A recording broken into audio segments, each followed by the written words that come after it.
The morning she told me to stay out of my own kitchen, she was wearing my apron, not a similar one. Mine. The one with the small embroidered sunflowers along the hem that my sister made for me the Christmas before she passed. I stood in the doorway in my own house, in my own hallway, looking at my own apron tied around her waist while she rearranged my cabinets, and I did not say a single word. I turned around. I went back to my bedroom, and I sat on the edge of my bed for a long time, staring at the floor, wondering how I had let things get this far. My name is Dorothy. I am 67 years old. I live in San Antonio, Texas, in a house I bought with my own money 22 years ago, after my husband passed. And I decided I was going to build something that was entirely, completely mine. I worked as a school nurse for 31 years.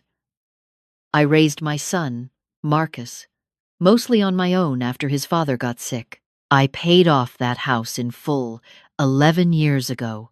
I planted the garden in the backyard myself, row by row, and I know every corner of every room the way you only know a place you have truly lived in. I tell you all of this because I need you to understand what it means when I say that by the time Brianna walked into my life, I had already built everything I had from nothing, and I need you to understand what it means that I almost let her take it from me without saying a word.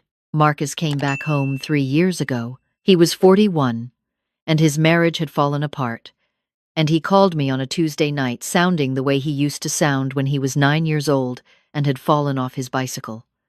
I told him to come home. Of course I did. He was my son, and the house was big enough, and I thought it would be a few months. Maybe 6. Maybe a year at the most, while he found his footing and figured out what came next. What I did not expect was Brianna. They had been separated when he moved in. The divorce was supposed to be final within a few months, but people are complicated, and my son has always had a soft heart. And somewhere around month 2 of living in my spare room, Marcus started talking to Brianna again. Long phone calls.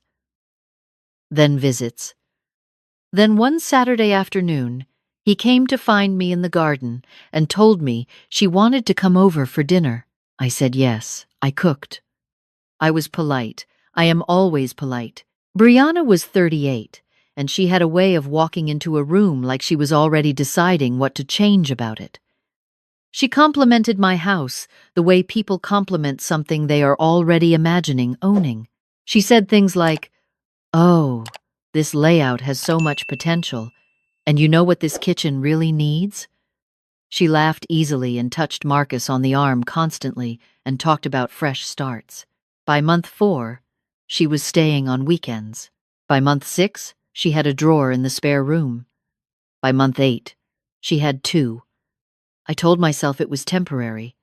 I told myself Marcus needed this. I told myself I was being supportive. The first time she asked me to knock before coming into the kitchen, I laughed.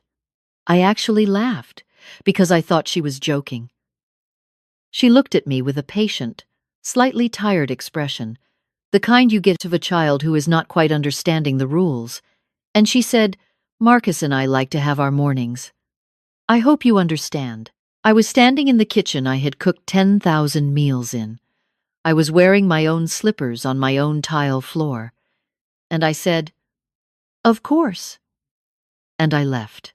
I have thought about that moment many times since. I have thought about the version of me that could have said something different. But that morning, I only felt confused and a little ashamed, the way you feel when someone points out you have done something wrong and you are not entirely sure yet that you have not. That is the thing about this kind of situation. It does not happen all at once. Nobody wakes up one day and finds a stranger in charge of their home. It happens the way water shapes stone, slowly, consistently, so gradually that by the time you see the shape of what has been carved away, you can barely remember what was there before. By the time they had been in my house for a year and a half, Brianna had rearranged the living room furniture without asking me. She had replaced my dish towels with ones she bought herself. She had started referring to the backyard, my garden, as our outdoor space. She held dinner parties for her friends and introduced me as Marcus's mom with a tone that made it sound like a footnote. When her friends complimented the house, she said, "Thank you." Not Marcus, not his mother. Her. Marcus was not a bad person. I want to be clear about that because it would be easier if he were. He was a person who loved a woman and had learned, somewhere along the way, to keep the peace by going quiet. When I tried to talk to him, he would listen carefully and then say things like, "She doesn't mean it that way, Mom," or "You know how she is," as though her being a certain way explained everything and resolved nothing. He was caught in the middle, and he chose the path of least resistance, which meant that the person who got less and less of him was me. I do not blame him entirely. I blame myself for not speaking sooner. The apron morning happened on a Wednesday in October. I had already been up for an hour, had my coffee in my bedroom the way I had started doing, because the kitchen felt like foreign territory before 9, and I came out to make breakfast and found Brianna reorganizing my upper cabinets. She had taken everything out and was sorting through it with the particular focus of someone who has decided things will be different now. My apron was tied around her waist. My mother's old ceramic mixing bowl was on the counter with the items she had apparently decided could go. When she heard me, she turned around and smiled. "Good morning. I'm just making some sense of things in here. Some of this stuff we really don't use, right? I thought we could donate it." I looked at the ceramic bowl. My mother had used that bowl to make biscuits every Sunday morning for 40 years. I said, "That bowl is not being donated." She paused, just for a moment. Then she said, pleasantly, "Oh, of course. If it means something to you, we'll keep it." I just thought since it was so old. "It is old," I said. "So am I. And this is my kitchen." The smile did not move from her face, but something behind her eyes shifted. "Dorothy," she said, and she said my name the way you say the name of someone who is making a scene. "I'm just trying to help. We all live here." "You live here," I said. "I own here. There is a difference." She untied my apron, folded it neatly on the counter, and left the room without another word. I heard her go down the hall and close the bedroom door softly. Controlled. The way people close doors when they want you to know how controlled they are being. I stood in my kitchen, and I realized my hands were shaking. Not from anger. From something that had been building for a long time and had finally, quietly, found a crack. That night, Marcus came to talk to me. I was sitting in the armchair by the window in my bedroom, reading, which is where I had been spending most of my evenings lately because the living room no longer felt like mine. He sat on the edge of the bed and he looked tired in the way people look when they have been asked to carry more than they should. "She's upset," he said. "I know," I said. "She feels like you don't respect her place here." I put my book down. I looked at my son, who I had raised alone, who I had worked double shifts for when money was tight, who I had cheered for and worried over and loved every single day of his life. And I said, very carefully, "Marcus, what is her place here?" He didn't answer right away. "What is her name on?" I asked. "The deed? The mortgage? The utility bills? What has she contributed in the time she has lived here?" I am not asking this to be cruel. I am asking because I need you to hear what I am saying. He was quiet for a long time. Then he said, "She's my partner, Mom. This is where we live." "This is where I live," I said. "You are welcome here. I love you. But I need you to understand that there is a difference between being welcome in a home and running one." He nodded in the way people nod when they have heard you but have not yet decided what to do with what they have heard. He said good night. He went back down the hall. And I sat in my chair and looked out the window at the neighborhood I had watched change over 22 years. And I thought about what I was going to do. I did not sleep much that night. Not from distress, exactly, but from a kind of clarity that can feel uncomfortable when it arrives. Because I knew, sitting there, that the conversation with Marcus had not resolved anything, that Brianna was not going to change, that the boundaries I had failed to set over a year ago had calcified into a new normal that would keep expanding if I let it, and that the only person who could change any of this was me. I called my friend Gwendolyn the next morning. We have been friends for 30 years. She is practical the way a good nurse is practical, not cold, but clear. She listened to everything and then she was quiet for a moment and she said, "Dorothy, you need to talk to someone who knows property law." I said I didn't want to make this into a legal situation. She said, "Honey, it already is a legal situation. You just haven't acknowledged it yet." I thought about that for 3 days. On the 4th day, I called an attorney. Her name was Patricia Chen, and she had been recommended by a woman at my church.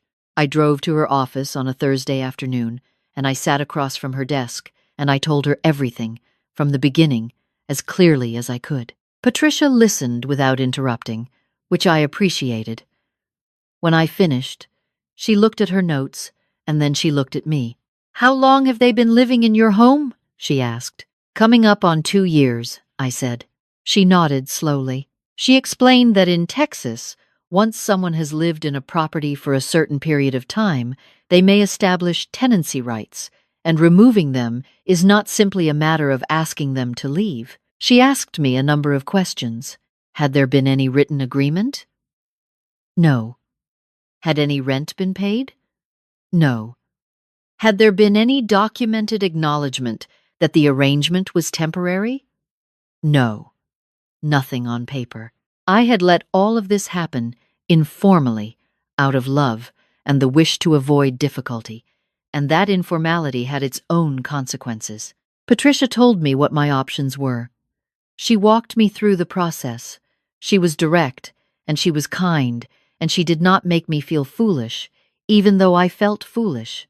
At the end of the meeting, she said something I have thought about many times since. She said, "You have every right to this property. You never lost that right. You just need to exercise it correctly." I drove home and I sat in my car in the driveway for a while, looking at the front of the house.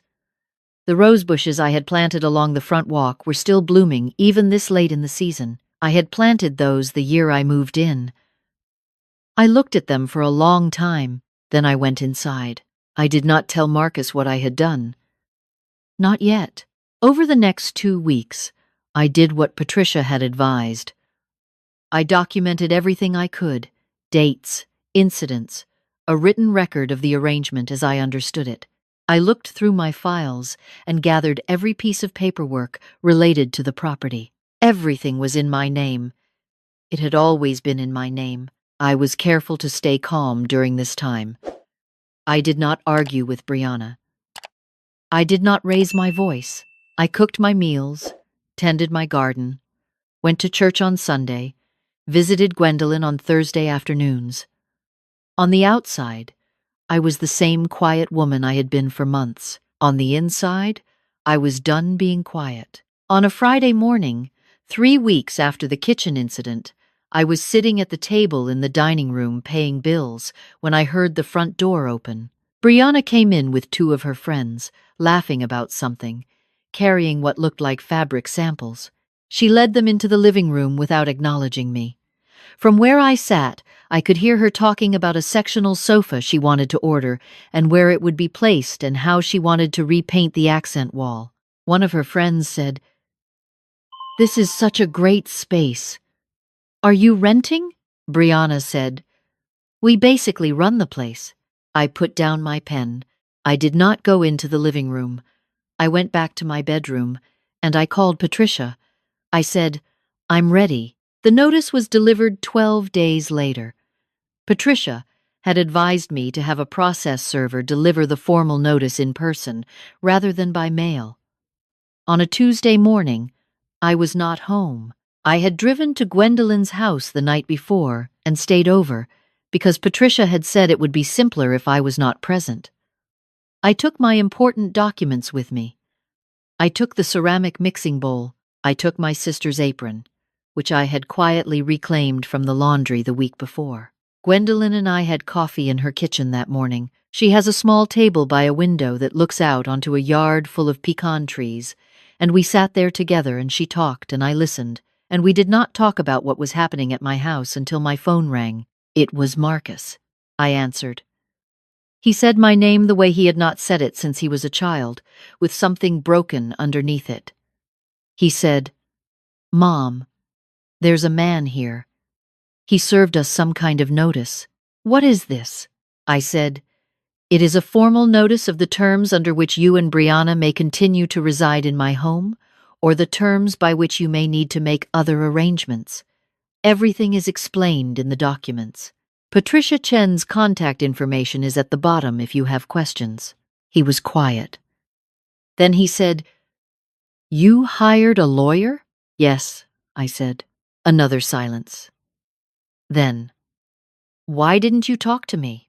And I said, gently, "Because I loved him and I meant it gently, Marcus. I tried to talk to you." He did not have a response to that. I returned home 2 days later. Marcus was in the living room when I came in, sitting on the couch with the formal notice on the coffee table in front of him. Brianna was not there. He stood up when he saw me, and he looked like someone who had been doing a lot of thinking and had not come out of it comfortably. He said, "She left." I set my bag down. I said, "I'm sorry." He shook his head, and in the shake of it I could see something complicated grief, and underneath the grief, something that might have been relief, though it would take him a while yet to name it. He said, "Was it that bad, Mom? Was it really that bad?" I looked at my living room. The furniture had been rearranged back. At some point I could see the marks on the floor from where it used to be, where I had kept it for 15 years. The dish towels she had replaced were still hanging by the stove, visible from where I stood. I said, "Come, sit with me." We sat together at the dining room table, the same table where I used to help him with homework when he was small, and I told him everything, not to hurt him, not to make a case, just because he deserved to know the whole picture, and I had been keeping it from him out of the same habit of avoidance that had gotten us here. I told him about the apron and the cabinet reorganization, and the night I sat in my car in the driveway looking at my rose bushes. I told him about calling Patricia, and why. I told him I had not stopped loving him for one moment of any of it. When I finished, he put his hands over his face for a moment. Then he said, "I should have seen it." I said, "You were in the middle of it. It's hard to see from there." He stayed. He is still here, in fact, as I tell this story. He is down the hall in the spare room, the same room he came home to 3 years ago. Some evenings we eat dinner together at the dining room table and talk the way we used to talk when it was just the two of us. He is looking for his own place, and I think he will find it when he is ready. And when he does, I will help him move, and I will be glad for him. But right now, there is no tension when we pass each other in the hallway. The kitchen is mine. The garden is mine. The armchair by the window is mine. The sunflower apron is hanging on the hook behind the kitchen door where it has always hung. I have thought a lot about what I would have done differently. And the answer is not as simple as I wanted it to be. The easy version is that I should have been firmer from the beginning, set clearer expectations, required some financial contribution, put something in writing. And yes, all of that is true. There were 100 small moments where I could have said something and chose not to, and each one of those small silences added up. But I also understand now why I stayed quiet for so long. It was not weakness exactly. It was love, tangled up with the fear of damaging something. I did not want to be the difficult mother. I did not want to cost my son his relationship. I did not want to be the woman who chooses her furniture over her family. I thought that staying quiet was the same thing as being gracious, and I was wrong. Gracious and silent are not the same. Gracious is a choice. Silent is what happens when you have stopped believing your voice belongs in the room. My voice belongs in every room of this house. It always did. There are women I know, women my age and younger, who are living inside a version of what I lived through. Some of them have children who have moved back and brought people with them who do not know how to be guests. Some of them have been talked over in their own living rooms, nudged out of their own kitchens, made to feel like visitors in the places they have spent their lives building. They are quiet about it because they love their children and they do not want to cause trouble, and they have spent 50 or 60 or 70 years being told that keeping the peace is a virtue. Keeping the peace is a virtue, but not when the price of the peace is yourself. You are allowed to love your children completely and still require that they respect the home you built. You are allowed to open your door and also define the terms of what that openness means. You are allowed to ask for help when you are being pushed out of your own life, even if the person doing the pushing is someone you love, even if they do not know they are doing it, even if they are family. I am 67 years old, and I live alone in my house in San Antonio, Texas, and most mornings I wake up before the sun comes fully over the neighbor's roof, and I make a pot of coffee, and I sit at the kitchen table, and I look out at my garden, which is putting out the last of the season's color, and I feel something that I did not feel for a long time. I feel like I am home. Not the way you feel in a place that is comfortable and familiar, though it is that too, but the way you feel in a place that is yours entirely, completely, without apology.